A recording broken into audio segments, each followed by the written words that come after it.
بسم الله الرحمن الرحيم. اللهم كن لوليك الحجة ابن الحسن صلواتك عليه وعلى آبائه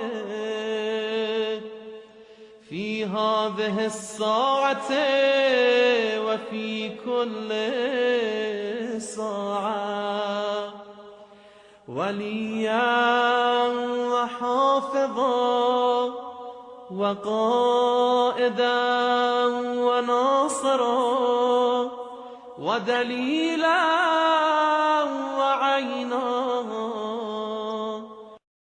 حتى تسكنه أرضك طوعا وتمتعه فيها طويلا.